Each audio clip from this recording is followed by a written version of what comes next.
আমরা এখন বাট্টাপাড়া জলপ্রপাতের সামনে রয়েছি। এইটা আর একটা যাবার রাস্তা, চারিদিকে গাছে ভর্তি। এইটা হচ্ছে জলপ্রপাতের দিকে যাবার রাস্তা।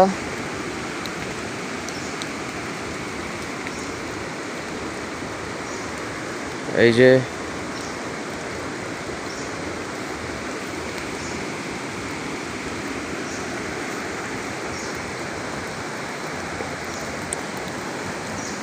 এটা অন্য আর একটা রাস্তা।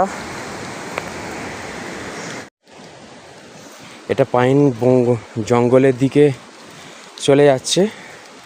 এইটা একটা পাইন গাছ যেটা পড়ে গেছে, আর এই হলো পাইন গাছের জঙ্গল বন। তো আমরা এই দিকটা দিয়ে একটু যাব। ঝর্ণাটা এই দিক দিয়ে বেয়ে আসছে। সো আমরা একবার গিয়ে দেখি যে কীরকম ব্যাপারটা। এটা ঝর্ণার কি সোর্সের দিকে এগিয়ে যাচ্ছে না অন্য কোনো গ্রাম বা অন্য কোনো রাস্তায় মিশছে এই রাস্তাটা, এটা একবার আমাদের দেখতে হবে। বাহ,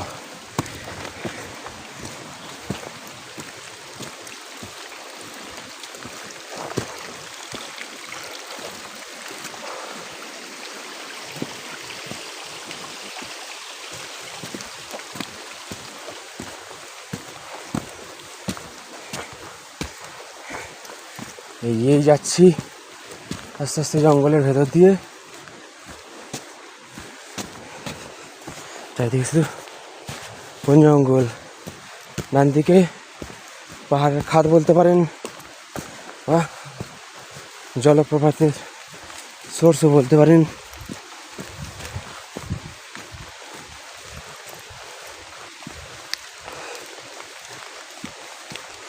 যারা গিয়েছিল তারা ফিরে আসছে এখন। তো এখানে আগে হরিণ থাকতো,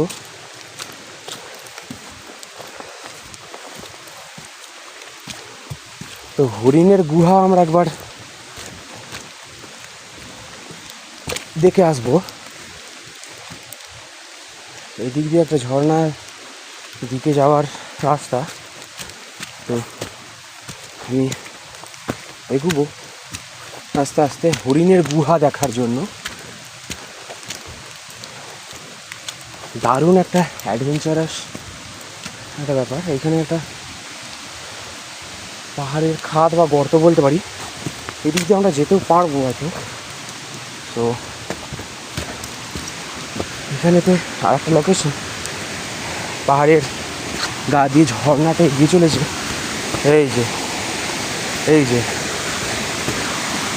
সব সলিড পাহাড়।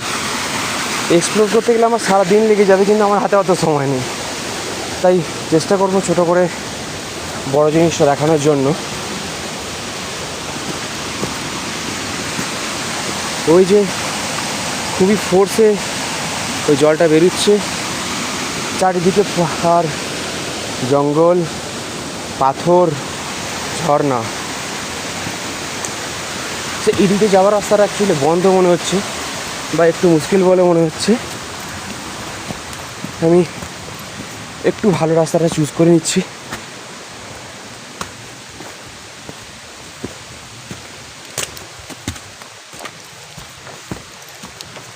এই যে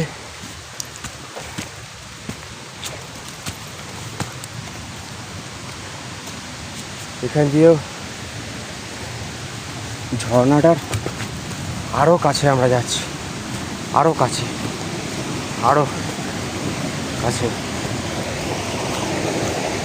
কনকনে ঠান্ডায় ঝর্ণার জল। এই জলই কিন্তু লোকাল মানুষে খায়, মানে পান করে।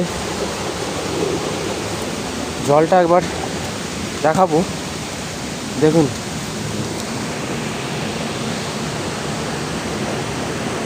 কাঁচের মতো জল, নিচে সোনালি কালারের বালি আছে।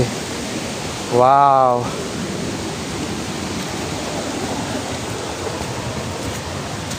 তো আর একটু ফিরে গিয়ে যেখানে রাস্তা আছে সেইটা দিয়ে আবার জাস্ট উঁকি মেরে দেখবো, কারণ হরিণের থাকার জায়গা দেখতেই হচ্ছে, হরিণ দেখতে পাই বা না পাই।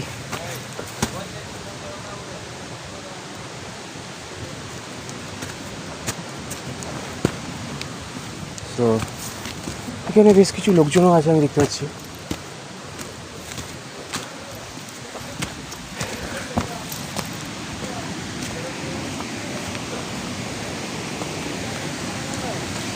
এই যে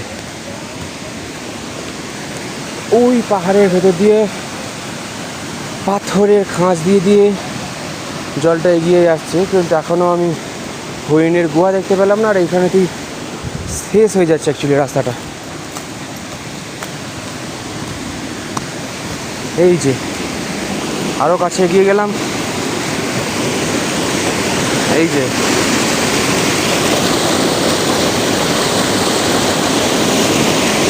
কতটা ভয়ঙ্কর সুন্দর। গাছের অনেক পুরনো গাছ, বয়স হয়ে গিয়ে এরকম হয়ে গেছে, গাছের ওপরে শ্যাওলাও হয়ে গেছে। আমি যদি একটু দেখাতে পারি যে কত বছর ধরে এইরকমভাবে জলবায়ুতে গাছগুলো রয়েছে, তো গাছের ওপরে শ্যাওলা হয়ে গেছে। ওদিকটায় যেতে পারলে হয়তো আরও কিছু অ্যাডভেঞ্চার আছে। লোকাল লোকেদের জিজ্ঞাসা করলাম সেইখানেতে ডিয়ার কেভ বা টাইগার কেভ এরকম কিছু একটা আছে, আমি যেটা বুঝতে পারিনি, আমাকে এবার দেখতে হবে সেটাই। দুটো বড় বড় পাথর, তার মাঝখান দিয়ে এরকম করা আছে, তো দেখি কোনখানটায় দুটো বড় বড় পাথর, সেখান দিয়ে বাঘের যাওয়া আসার রাস্তা। আমি একটু নেমে যাচ্ছি, বোধহয় বেশি উপরে উঠে পড়েছি অ্যাডভেঞ্চারের চক্করে। তো আই থিঙ্ক দিস ওয়ান, আমি এখান দিয়ে আগেও এসেছিলাম, এটাই কি সেইটা? আমি এখানেও একবার নামবো, যেমন করেই হোক আমাকে নামতে হবে। এটা ওকে বন্ধুরা, এই হচ্ছে বাঘ থাকার জায়গা। ও মাই গড, ও মাই গড, এই গর্ত দিয়ে সম্ভবত বাঘ বা হরিণ কিছু একটা থাকতো। আর আমি এই যে চারিদিকে পাথর, জল পড়ছে, এইটা আবার গাছ পাহাড়ের মধ্যে দিয়েই বড় হয়েছে। এইখানে দিয়ে রয়েছে কেভটা, এটা আমি জানি না নিচে যাওয়া যাবে কি না, বাট একটু ডেঞ্জারাস হবে, জামা কাপড়ে ধুলো কাদা লেগে যাবে, কিন্তু আমি যা বুঝতে পারছি অনেকেই এখানে নেমেছে এবং জায়গাটাকে এক্সপ্লোরও করেছে। ওয়াও, এটা প্রাকৃতিকভাবে সৃষ্টি একটা গুহা টাইপের, যেখানে হয়তো আগে হরিণ, প্রাকৃতিকভাবে সৃষ্টি এই কেভটা, যেখানে হরিণ বা বাঘ হয়তো থাকতো।